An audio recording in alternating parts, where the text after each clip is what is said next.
नमस्कार। आप सुन रहे हैं द बॉलीवुड रेडियो और मैं हूं आपके साथ आकाश।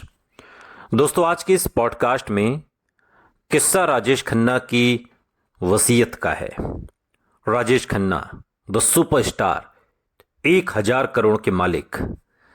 वो राजेश खन्ना जब जिंदगी के आखिरी पड़ाव पर पहुंचे, जिंदगी के आखिरी दिनों पर पहुंचे, आखिरी लम्हों तक गए, तो उन्हें अपनी वसीयत का भी ख्याल आया। और ख्याल आया डिंपल कपाड़िया का भी, लेकिन राजेश खन्ना ने डिंपल कपाड़िया को एक फूटी कौड़ी तक नहीं दी। आज के पॉडकास्ट में किस्सा the great superstar Rajesh Khanna की वसीयत का। राजेश खन्ना हिंदी सिनेमा के ऐसे सुपरस्टार हैं जिनकी कहानियां आज भी लोगों को पसंद आती हैं। हम सुनाते हैं, आप सुनते हैं। राजेश खन्ना की अदाओं पर लड़कियां मर मिटती थीं। उनकी सफ़ेद कार लिपस्टिक से लाल कर देती थीं, जैसे किस्से आपने खूब सुने हैं। लेकिन ये सच है कि उनके जैसी फैन फॉलोइंग राजेश खन्ना की दोबारा कभी दिखी नहीं। और कहते हैं कि सिनेमा घर में बैठे दर्शक उन्हें अपने जैसा ही समझते थे। शायद दर्शकों से होने वाला यही जुड़ाव उन्हें इस कद का सुपरस्टार बना गया कि आज उनके सुपरस्टारडम के 50 साल बाद भी उनके किस्से सुने और सुनाए जाते हैं। और ऐसे गजब के कलाकार राजेश खन्ना ने सक्सेस के साथ साथ खूब पैसा कमाया, अरबों की प्रॉपर्टी के मालिक बने। लेकिन अपने पारिवारिक मसलों को लेकर भी वो कम सुर्खियों में नहीं रहे। डिंपल कपाड़िया से उनकी शादीशुदा जिंदगी कुछ खास नहीं रही। राजेश खन्ना ने डिंपल कपाड़िया से शादी की। कुछ उम्र का फासला, कुछ राजेश खन्ना की आदतें ऐसी रहीं कि इनकी शादीशुदा जिंदगी खुशनुमा नहीं रही। लेकिन राजेश खन्ना से शादी करने के बाद डिंपल खुद को दुनिया की सबसे खुशनसीब लड़की मानने लगी थी। राजेश खन्ना और डिंपल कपाड़िया दो बेटियों ट्विंकल खन्ना और रिंकी खन्ना के माता पिता बने। लेकिन ये परिवार शादी के 10 साल बाद बिखर भी गया, जब डिंपल कपाड़िया राजेश खन्ना से अलग हो गईं और कानूनी तौर पर तो कभी तलाक नहीं लिया, लेकिन अलग रहने लगीं। राजेश खन्ना चाहते थे कि वो फिल्मों में काम ना करें, लेकिन डिंपल ने ये भी किया और एक मुकाम भी हासिल किया। नेशनल अवार्ड भी मिला बाद में रुदाली के लिए। तो समय के साथ राजेश खन्ना का स्टारडम फीका पड़ने लगा था। अमिताभ बच्चन का जमाना आ गया था और कुछ राजेश खन्ना का अक्खड़पन, कुछ अपनी तरह से जीने का अंदाज ऐसा रहा कि रिश्तों की टूटन और फिल्मों में मिली असफलता ने उन्हें बुरी तरह तोड़ दिया। वो डिप्रेशन में रहने लगे और साल 2011 में राजेश खन्ना ने एक तरीके से उनकी तबीयत जब अचानक बिगड़ी तो उन्होंने बिस्तर पकड़ लिया। चेकअप हुआ तो कैंसर डिटेक्ट हुआ और बहुत इलाज हुआ, लेकिन बात बनी नहीं। और अंत समय करीब आता जा रहा था। कैंसर उन्हें खाता जा रहा था और कहते हैं कि अपने आखिरी पलों में राजेश खन्ना बहुत खामोश रहने लगे थे। बस यही चाहते थे कि उनकी बेटियां आंखों के सामने रहें। ट्विंकल कम आ पाती थी क्योंकि वो उस वक्त प्रेग्नेंट थी, लेकिन रिंकी हमेशा उनके पास रहती थी। और ऐसे वक्त में डिंपल कपाड़िया उनकी बड़ी तीमारदारी किया करती थी। राजेश खन्ना को जब अंतिम समय का आभास हो गया था, ये भी कहा जाता है, और ये जानते थे कि कभी भी दुनिया से विदाई हो सकती है, इसलिए उन्होंने अपनी वसीयत बनवाई। लेकिन ये वसीयत बहुत सारी उलझने लिए हुए थी, बहुत सारे इसमें पेंच थे, क्योंकि उन दिनों राजेश खन्ना अपनी एक, वो कहते हैं ना कि एक गर्लफ्रेंड कह लीजिए, गर्लफ्रेंड के साथ रहा करते थे और वो भी उसमें हिस्सा मांगने लगी, नाम अनीता आडवाणी। अब चूंकि स्टारडम के साथ साथ राजेश खन्ना ने जो अथाह संपत्ति जोड़ी थी, जो खूब पैसा कमाया था, जो लाइफ स्टाइल थी, जब वसीयत लिखी तो उसमें एक्स वाइफ डिंपल कपाड़िया और लिव इन पार्टनर अनीता के लिए उन्होंने कुछ नहीं छोड़ा। ना तो उन्होंने अपनी एक्स वाइफ तो कहना ठीक नहीं होगा, ना उन्होंने अपनी पत्नी डिंपल कपाड़िया को कुछ दिया और ना आखिरी गर्लफ्रेंड अनीता आडवाणी को। और यही नहीं, राजेश खन्ना ने आखिरी समय में अपनी वसीयत भी बदल डाली थी। राजेश खन्ना का साल 2012 में निधन हुआ था। वो लंबे समय से बीमार थे, कैंसर से जूझ रहे थे और एक रिपोर्ट की माने तो उस वक्त राजेश खन्ना की जो नेटवर्थ थी वो तकरीबन 1,000 करोड़ रुपए, यानी 10 अरब थी। राजेश खन्ना ने करियर में स्टारडम की खूब ऊंचाइयां छुई, लेकिन एक समय के बाद जब उनकी फिल्में फ्लॉप होने लगीं तो बी ग्रेड फिल्में करने के लिए भी वो मजबूर हुए। और बताया जाता है कि इस वजह से राजेश खन्ना डिप्रेशन में चले गए थे। कुछ साल बाद उनकी तबीयत और बिगड़ गई और फिर उन्हें पता चला कि उन्हें कैंसर है। राजेश खन्ना ने बिस्तर पकड़ा, कैंसर अंदर ही अंदर खाए जा रहा था और फिर एक दिन वो दुनिया से चल बसे।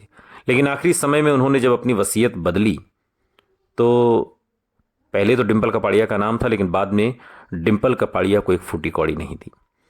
उन्होंने अपनी सारी चल अचल संपत्ति दोनों बेटियों ट्विंकल और रिंकी खन्ना के नाम कर दी। साल 2012 में एक रिपोर्ट आई, राजेश खन्ना ने आखिरी सांस लेने से एक रात पहले अपनी वसीयत बदली थी और इसमें कहीं भी डिंपल कपाड़िया का नाम नहीं था, जो शायद पहले था। वसीयत को राजेश खन्ना उनकी दोनों बेटियों, दामाद अक्षय कुमार और पत्नी डिंपल कपाड़िया के सामने पढ़ा भी गया था। यानी कि डिंपल कपाड़िया जानती थीं कि राजेश खन्ना की वसीयत में उन्हें 1 रुपया भी नहीं मिला है। बताया जाता है कि तब सब कुछ कैमरे पर रिकॉर्ड किया गया। रिपोर्ट के मुताबिक पूरी चल अचल संपत्ति और बैंक अकाउंट की सारी रकम जो बैंकों में जमा थी, वो सब दोनों बेटियों के बीच बराबर बराबर बांट दी जाने का जो वादा था या जो बात थी वो वसीयत में कही गई थी। और बताया गया कि राजेश खन्ना की जो हालत है वो अब धीरे धीरे बहुत ज़्यादा बिगड़ रही है और इस वजह से उनके जो कमज़ोरी है वो बढ़ रही है। वसीयत पर साइन जब किया गया तो राजेश खन्ना की हालत बहुत कमज़ोर हो गई थी। वो सही से साइन करते वक्त उनके हाथ भी कांप रहे थे। इसलिए उन्होंने वसीयत पर अंगूठे का निशान लगाया था ताकि इसे बदला ना जा सके। इतना बड़ा सुपरस्टार और आखिरी दिनों में इतना कमज़ोर हो गया कि वो अपने दस्तखत भी नहीं कर पा रहा था। वो सुपरस्टार जिसके सामने लाइन लगी रहती थी ऑटोग्राफ लेने के लिए, जो ऑटोग्राफ देते देते कभी नहीं थकता था। लेकिन बीमारी और उम्र शायद इसी को कहते हैं। लेखक यासिर उस्मान ने एक किताब लिखी राजेश खन्ना पर, कुछ तो लोग कहेंगे, और इसमें भी उन्होंने इस बात का जिक्र किया कि जब राजेश खन्ना ने डिंपल को वसीयत के बारे में बताया और उनसे पूछा कि तुम्हारे नाम क्या कर दूं, तो डिंपल ने कुछ भी लेने से साफ तौर पर मना कर दिया। और फिर राजेश खन्ना ने यही किया, उन्होंने सब कुछ अपनी दोनों बेटियों को दे दिया और डिंपल कपाड़िया के लिए कुछ नहीं छोड़ा। और 18 जुलाई साल 2012, बहुत ज़्यादा उम्र नहीं थी, 69 साल की उम्र थी जब राजेश खन्ना ने जिंदगी का आखिरी दिन जिया, परिवार के साथ नहीं बल्कि एक पुरानी प्रेमिका के साथ, अंजू महेंद्रू। वो अंजू महेंद्रू जो राजेश खन्ना के शुरुआती दिनों की साथी थी, उनके साथ जिंदगी का वो आखिरी दिन राजेश खन्ना ने जिया जब मृत्यु बिल्कुल करीब थी। बहुत मशहूर फिल्म मेकर हैं महेश भट्ट, वो एक इंटरव्यू में उस दिन का किस्सा बताते हैं। राजेश खन्ना के अंतिम दिनों में अंजू महेंद्रू उनके साथ थी और उनका ख्याल रख रही थी। और इतना ही नहीं, दम तोड़ते वक्त राजेश खन्ना ने अंजू का हाथ पकड़ा हुआ था। डिंपल कपाड़िया और राजेश खन्ना ने शादी तो की थी, लेकिन उनका रिश्ता ज़्यादा सालों तक चल नहीं पाया था। हालांकि दोनों ने एक दूसरे से तलाक नहीं लिया, लेकिन वो अलग रहने लगे थे। और चूंकि डिंपल का नाम वसीयत में नहीं था, वसीयत में तो नाम अंजू महेंद्रू का भी नहीं था और कोई हक भी नहीं था, लेकिन फिर भी आखिरी दिनों में आखिरी पल अंजू महेंद्रू राजेश खन्ना के साथ बनी रहीं। वो अंजू जो राजेश खन्ना को उनके डे 1 से जानती थी, जब वो हिंदी फिल्म इंडस्ट्री में आने से पहले थिएटर के दिनों में संघर्ष किया करते थे। कुछ एक थिएटर भी अंजू महेंद्रू के साथ राजेश खन्ना ने किया था। राजेश खन्ना की आखिरी गर्लफ्रेंड थी अनीता आडवाणी। डिंपल को तो कुछ नहीं मिला, लेकिन अनीता आडवाणी को ये उम्मीद थी कि लिव इन रिलेशनशिप में वो रहती हैं, आशीर्वाद में आती जाती हैं, तो कुछ हिस्सा उनका भी है। राजेश खन्ना के निधन के बाद अनीता आडवाणी ने अपने हक के लिए कानून का सहारा लिया। अनीता ने कहा था कि वो राजेश खन्ना के साथ पति पत्नी की तरह रहती थी और उनका भी संपत्ति पर हक है।